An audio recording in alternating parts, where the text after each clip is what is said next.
In the name of Allah, the Beneficent, the Merciful. Dear audience, this is Language and Linguistics Online. And today I want to talk about a brief historical perspective of translation studies. In the last class, I talked about the definition and different types of translation studies. And today I should talk about a brief history of translation studies. Translation studies developed into a discipline in 1970s. But people talk about Horace, Tytler, Saint Jerome, and Cicero. Previously, it was in the Greek that they tried to translate the Bible, and of course all the holy scriptures. Whenever they were translated, different kinds of conflicts they also arose, because previously people were talking about two different concepts. One is called word for word translation and the other is called sense for sense translation. Till the second part of the 20th century, people have been focusing on these two issues. Even in the Muslim history, particularly the Abbasids, they played a very important role in translation. And Muslim, scholars, they, like for example, we have got the name of Harun Rashid, Al-Mansur. They helped the scholars to translate. But the debate was about word for word translation or sense for sense translation. Whenever people tried to translate the holy scriptures like the Bible, like the Holy Quran, like the Buddhist sutras, different kinds of conflicts they arose, because people thought that this person has become a heretic. In Urdu we call it a murtad. It means that they could not follow the same kind of things which were there in the source text. That is why people, they fought against such type of people who translated these holy scriptures. However, in the recent history, we come across the name of Alexander Fraser. Susan Basnett talks about Alexander Fraser's essay, that is Principles of Translation. It was written in 1791. Later on, we come across the names of James Holmes. He delivered a lecture and he talked about the name and nature of translation studies.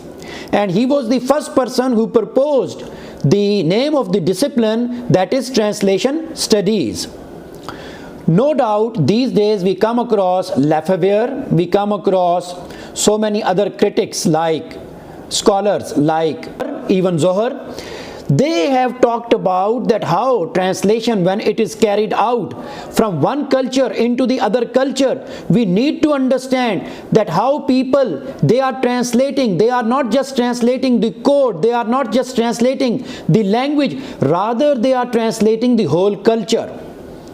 Because there are certain things in one culture, people commemorate them differently, people celebrate them differently, and in another culture that event is carried out or performed differently.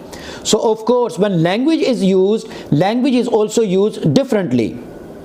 So there are people, they have written different kinds of books like Critical Introduction to Translation Studies or a cultural turn. For example, we also need to understand Second World War, 1939 to 45. People say that it is a cultural turn. America at that time wanted that they should know what Russia is trying to do, and they wanted to convert that code, that language into English language. For this purpose, they tried to make use of different kinds of softwares and programs, and they took help from computer. But of course these were the naive kinds of things that they were doing at that time, and they failed to do these things. No doubt these days we have got translation studies where machine is also playing a very important role, and we have got Google translators. But human intervention is also very important. and there are certain kinds of programs that they need human intervention, and with the help of human intervention and with the help of those programs, translation is carried out. Because it is not just word for word translation or sense for sense translation, we need to understand the culture as well. For example, we have got a word in English that is news, which is uncountable word. So we cannot say a news. On the other hand, in Urdu language, we have got khabar and khabrein. So it means that it is a countable word. It has got plural as well. So when you are translating, you are not just translating one language into the other code or into the other language. Rather, you are trying to understand, you are trying to create a new culture. You are trying to translate a new culture.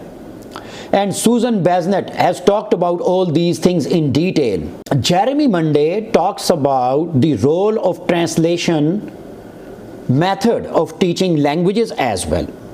While the practice of translation is long established, the study of the field developed into an academic discipline only in the latter part of the 20th century.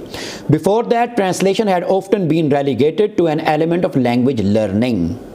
In fact, from the late 18th century to the 1960s and beyond, language learning in secondary schools in many countries had come to be dominated by what was known as grammar translation method.